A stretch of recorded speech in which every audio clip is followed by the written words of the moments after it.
Hello everyone, NCERT class 9th economics chapter number 1 हम यहाँ पे कवर कर रहे हैं। और इसका जो है ये section number 2 is there a way one can grow more from the same land. ठीक है, तो ये वाला हम यहाँ से स्टार्ट कर देते हैं। In the kind of crops grown and facilities available, Palampur would resemble village of the western part of the state of Uttar Pradesh. तो जिस तरह से पालमपुर में जो भी क्रॉप्स उगते हैं, ठीक है, जो भी फैसिलिटीज़ अवेलेबल है पालमपुर में, ठीक है, तो ये एक तरह से उत्तर प्रदेश के वेस्टर्न पार्ट को दर्शाता है, रिजेंबल करता है। ठीक है, no land is left idle, तो कोई भी ज़मीन बची नहीं है। During the rainy season kharif farmers grow jowar and bajra. ठीक है, रेनी सीजन जिसको हम फार्मिंग के लिए बोल सकते हैं खरीफ सीजन, तो फार्मर्स क्या उगाते हैं, जवार और बाजरा। This plants are used as cattle feed. ठीक है, तो कैटल फीड के लिए यूज़ किया जाता है। It is followed by cultivation of potato between October and December. ठीक है, तो ये कैसे होता है कि अक्टूबर और दिसंबर के महीने के बीच में जो है पोटैटो है उनको भी कल्टीवेट किया जाता है। एंड द विंटर सीजन, जिसको हम फार्मिंग में रबी सीजन बोलते हैं, fields are sown with wheat. ठीक है, तो जो भी खेत हैं उसमें उनमें क्या उगता है, वीट उगता है। From the wheat produced farmers keep enough feed for the family's consumption and sell the surplus wheat at the market at Rajganj. ठीक है, तो जब वीट जो होता है फार्मर्स जितना उनको अपनी फैमिली के चाहिए होता है वो रख लेते हैं, और जो बाकी का बचा हुआ अमाउंट होता है ना वीट का, फिर एक तो उन्होंने अपने पर्सनल कंजप्शन के लिए रख दिया जितना उन्होंने उगाया, और जो बचा हुआ है उसको हम बोल सकते हैं सरप्लस। तो वो जो सरप्लस अमाउंट है ना वीट का, उसको राजगंज में बेच लेते हैं। ठीक है, a part of the land area is also devoted to sugarcane which is harvested once every year. ठीक है, तो जो लैंड का एक तरह से कोई पार्ट है तो उस पर शुगर केन भी उगती है, मतलब गन्ना जो होता है ईख, वो भी उगती है। ठीक है, और साल में एक बार हार्वेस्ट ज़रूर होती है।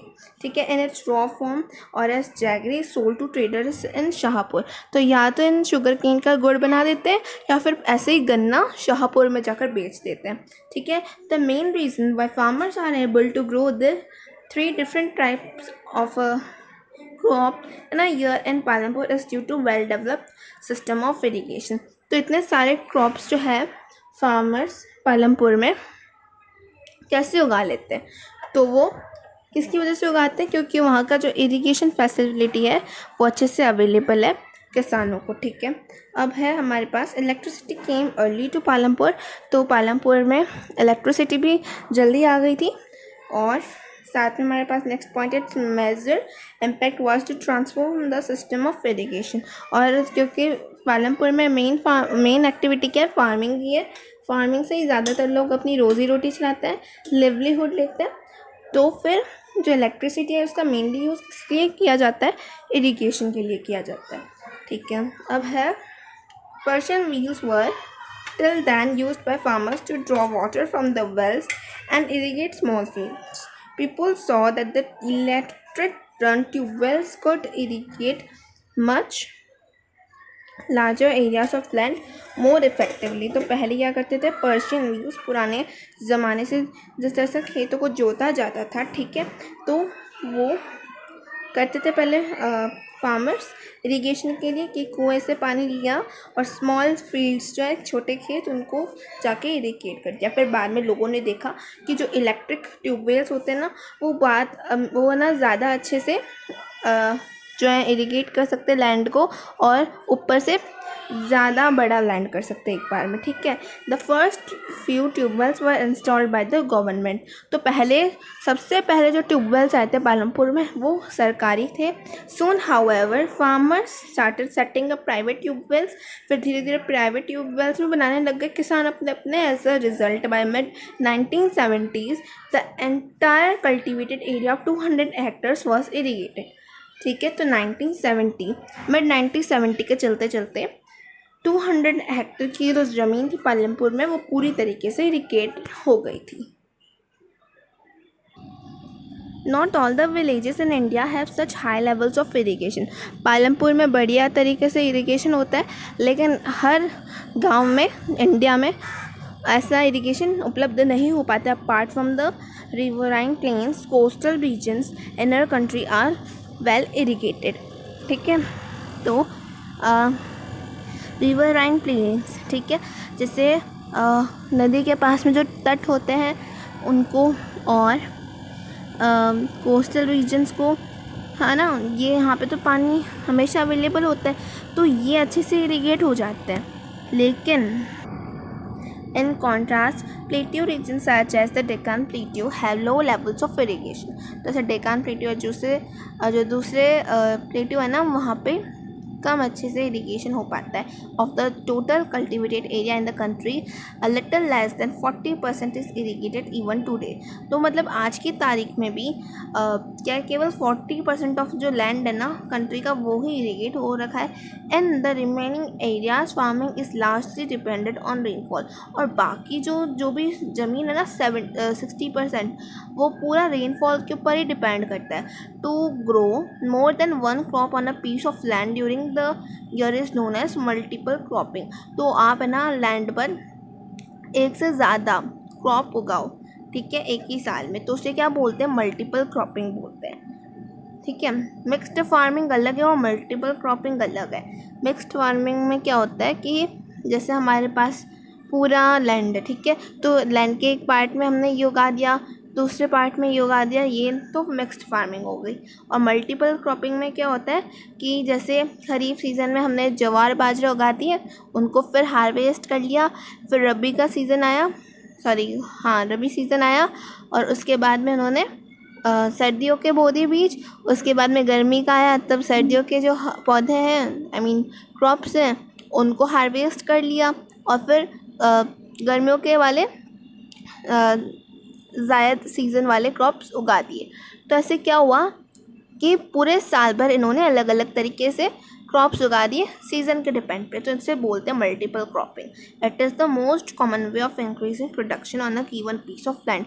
और ये ही सबसे इफेक्टिव या कॉमन तरीका है एक लैंड पे बहुत सारे क्रॉप्स उगाना। All farmers in Palampur grow at least 2 main crops. ठीक है, तो पालमपुर में साल भर में कम से कम एक फार्मर जो है 2 मेन क्रॉप्स तो उगा ही लेता है। Many are growing potato as the third crop in the past 15 to 20 years. तो पिछले 15-20 सालों से जो है काफ़ी सारे लोग जो है ना वो 2 मेन क्रॉप तो उगा लेते हैं, और जो तीसरा क्रॉप होता है ना उनका वो क्या करते हैं, पोटैटो के तौर पे उगा लेते हैं।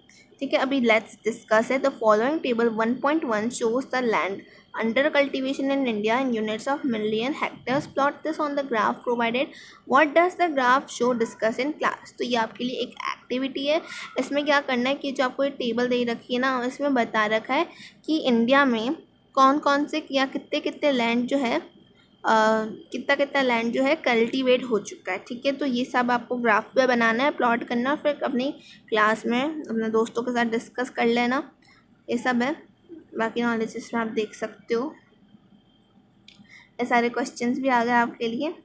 ठीक है, you have seen that one way of increasing production, ठीक है, increasing production from the same land is by multiple cropping.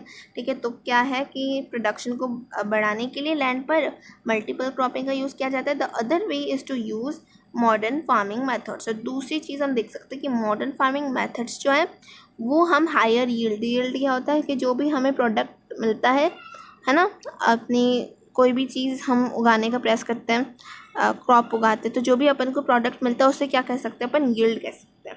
ठीक है, yield is measured as crop produced on a given piece of land during a single season. तो yield की हम actually में देखें तो हर एक सीज़न, जैसे खरीफ सीज़न है तो कितना क्रॉप आपका प्रोड्यूस हुआ पूरे खरीफ सीज़न में ही, तो फिर उसको अपन कह सकते हैं यील्ड। ठीक है, तो मॉडर्न फार्मिंग मेथड से भी अपन क्या है अपना प्रोडक्शन बढ़ा सकते हैं। टिल द मिड 1960s, ठीक है, मिड 1960 में the seeds used in cultivation were traditional ones with relatively low yields. तो पहले क्या था, ट्रेडिशनल सीड्स जो थे मतलब जो बिना किसी मॉडिफिकेशन वाले सीड्स होते थे तो उनको यूज़ करते थे मिड 1960 तक, जो कम ईयर्स देता था। Traditional seeds needed less irrigation, और ट्रेडिशनल सीड्स को क्या है, कम इरिगेशन की ज़रूरत पड़ती है। Farmer used cow dung and other natural resource manure as fertilisers.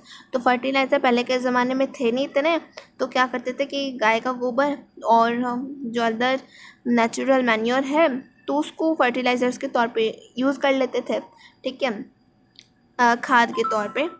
And all this were readily available with the farmers who did not have to buy them. और ये सारी चीज़ें क्या है, फार्मर्स अपने घर में घर में तो नहीं लेकिन तबेले में गाय पालते हैं, ठीक है, वहाँ से दूध लेते हैं, तो ये सारे क्या उनके पास ही होता था, तो उनको ख़रीदने की ज़रूरत नहीं होती थी। The green revolution in the late 1960s introduce the Indian farmer to cultivate of wheat and rice using high yielding varieties of seeds, ठीक है। तो जब लेट 1960 जो था, ठीक है, तो उसमें क्या हुआ कि इंडियन फार्मर को पता पड़ा, क्या पता पड़ा कि वो हाई यील्ड वैरायटी सीड्स जो है HYV सीड्स, ठीक है, ये फुल फॉर्म भी दे रखे HYV की, तो इन सीड्स को यूज़ करा ताकि वो वीट और राइस की जो है हाई यील्ड पा सकें compare to the traditional seeds, ठीक है। तो ट्रेडिशनल सीड्स के मुकाबले HYV सीड्स ज़्यादा प्रोड्यूस करते हैं यील्ड को। The HYV seeds promised to produce much greater amount of grain on a single plant, ठीक है। तो एक ही पौधे पर आप बहुत सारे, फॉर एग्जांपल आपने लगाया